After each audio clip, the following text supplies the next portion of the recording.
Come on in, kiddo.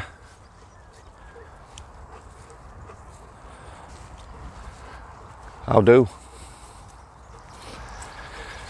So tonight and tomorrow I'm going to watch Time, the BBC drama, BBC prison drama.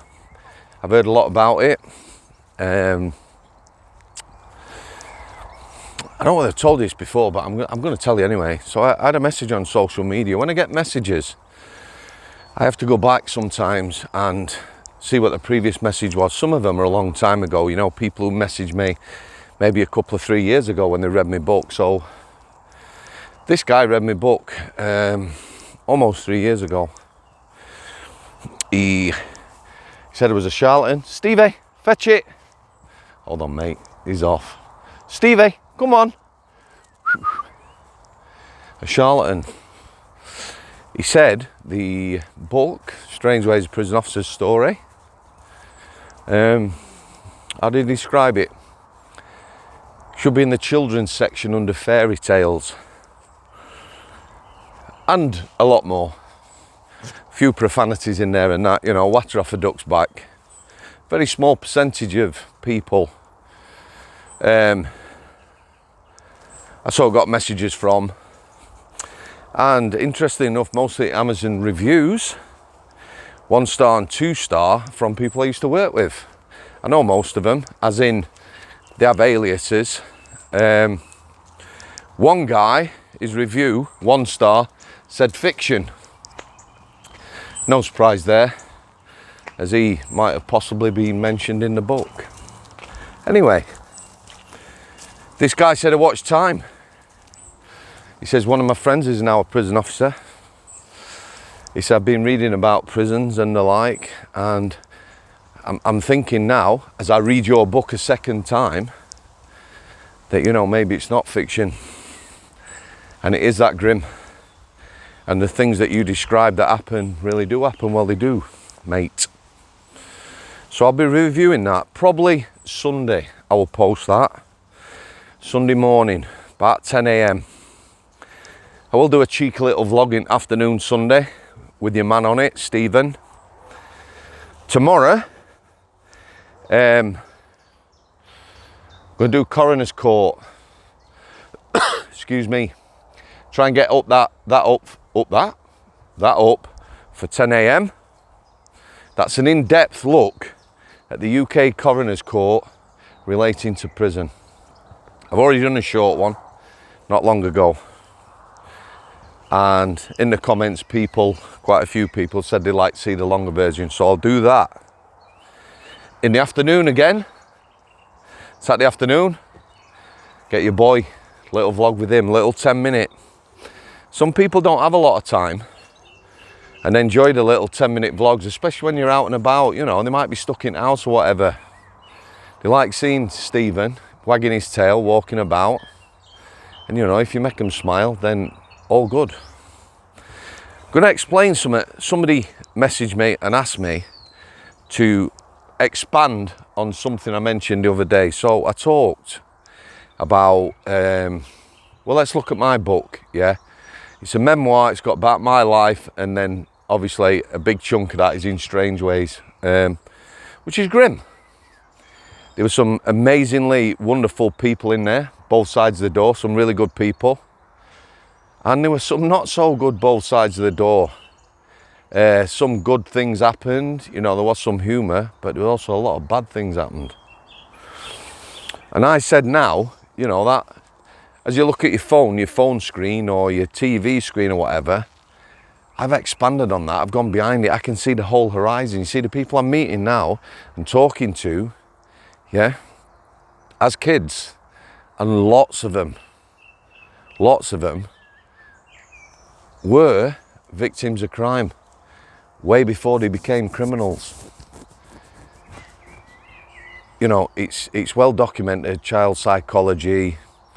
You know, what happens in a person's life, a young person's life, a child's life, can affect the future. Yeah, we all have choices.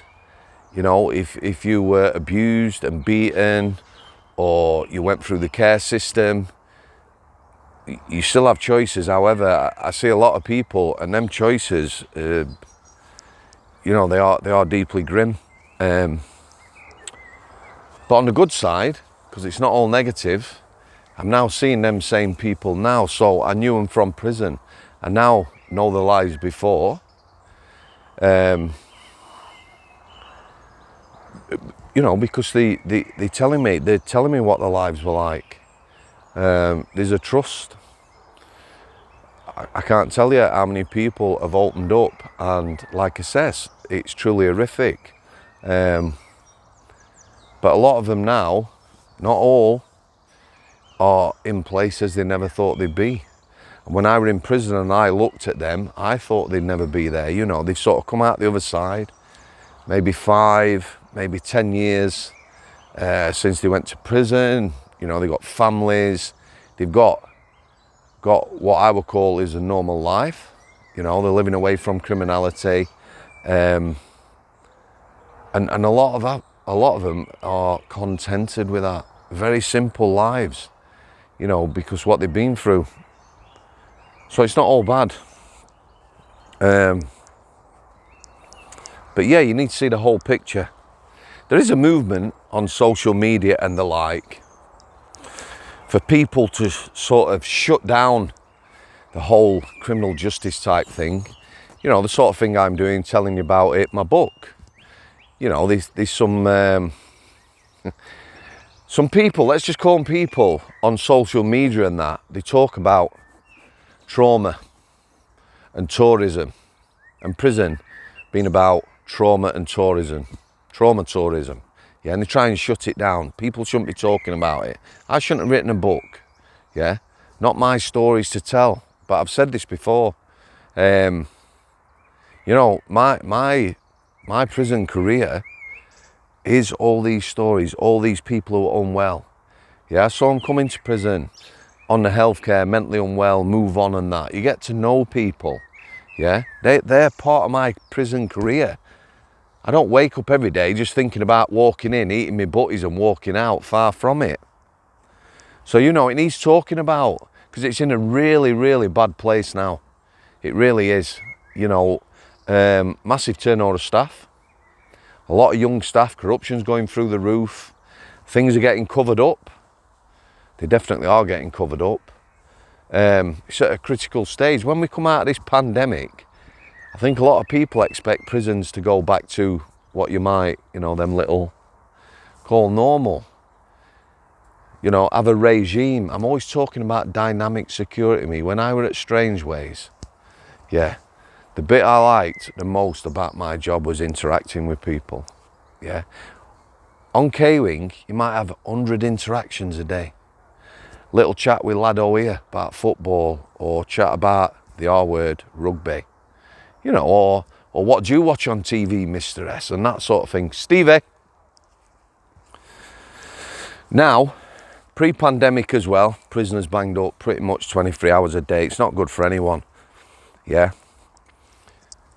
New prison being built. So there was an article in paper, showed you this prison. It's got a view over a river, no bars on the windows. And people were losing the shit in the comments. I understand if you have suffered, you know, the worst. Well, obviously people will have loved ones who have been murdered, yeah? And you think of them being in that place in prison. But somebody who has, you know, committed a horrific offence is years away, because it's a Cat C prison. A lot of prisoners start as Cat B when they come into prison, yeah? More serious ones, some Cat A's and that. I'm going to do a little vlog on categories. However, what I'm saying to you is, if somebody is at that prison and they have a view and there's no bars and it's a nice room, they're either coming to the end of a very long sentence or they're on a short sentence. They're not major criminals. But what you have to think about is, a lot of these people go out and commit crime again. And then there's more victims. So the reason we want to stop people going to prison is look at it from the victim's point of view. Everyone who goes out or has a 40-year career doing armed robberies or whatever, more and more victims. Yeah, there's nothing, there's no purposeful activity in prison. Everyone needs a purpose in life. Mine, my channel now, doing another book, mental health, helping people. That's my purpose. You know, I can feel myself growing.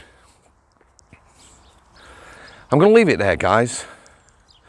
So, Sunday, BBC Time review, Saturday, Coroner's Court, and a couple of little vlogs with Stevie. I hope you have the best weekend possible. I'm going to do my parting shot as always. And he's lost his butt. Stephen! Stevie! Where's your ball? Come here. Come here. Thanks for coming, guys. I'll see you.